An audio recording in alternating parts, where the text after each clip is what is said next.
When I joined the NEST team in 2012, my company was already developing medical devices for global health applications. We specialize in product design and have a unique focus on bringing global health products to market. Our challenge with Pumani was to take that first shoebox prototype and transform it into a real medical product.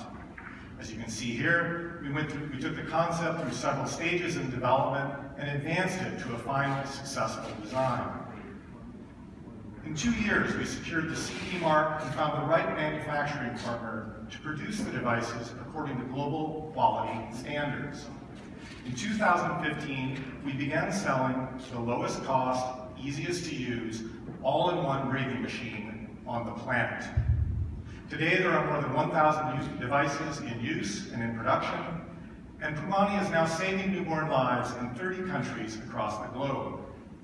We proved that we can go from a prototype to large-scale manufacture for a single medical product and sell it into the market at an affordable price.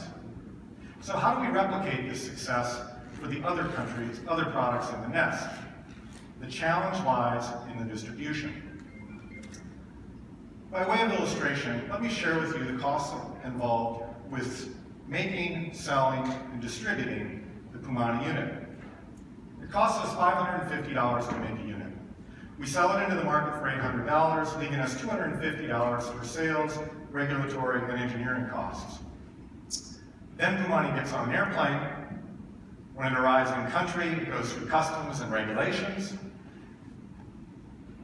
We deliver it to the hospital and conduct trainings to the healthcare providers, and to assure long-term performance, we provide routine maintenance and technical support. So though it varies by country, these costs add up to around $750. And what you'll see is that a product that started as an affordable device with a reasonable margin ends up with nearly $500 in downstream losses every time one leaves our warehouse. This is where NEST comes in and why it's so exciting.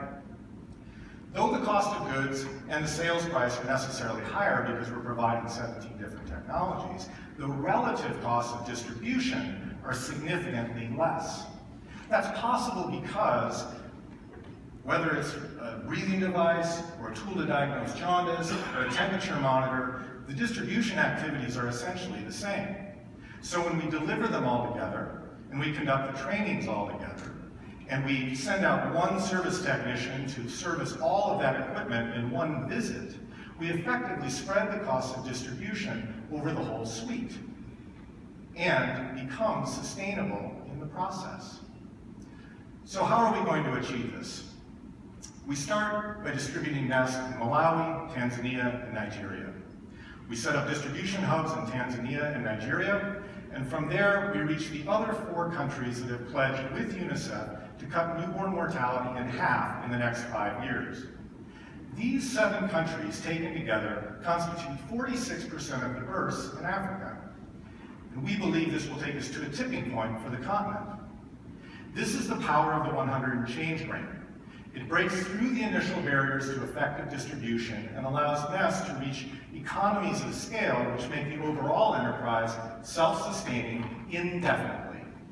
And perhaps even more important, we'll be establishing a functional market so that those medical innovators that we're educating will have a place to take their products year after year to improve the system and cut it and close the health equity gap in less than a decade.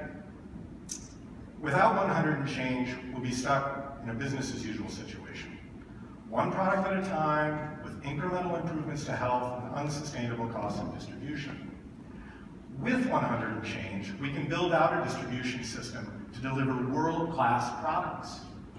And after 100&Change is spent, we'll have a financially sustainable way for NEST to achieve our long-term goal of saving 500,000 newborn lives per year. Now, as any of you in business know, just because you build it doesn't mean they will come. We will have to generate the demand and the global will to have the necessary recommendations and procurement for this life-saving equipment. To drive this demand with measured results, I can think of no one better than Professor Joy Long. If there's one leader who can be credited with shifting the international policy landscape for the care of the newborn, it is Joy.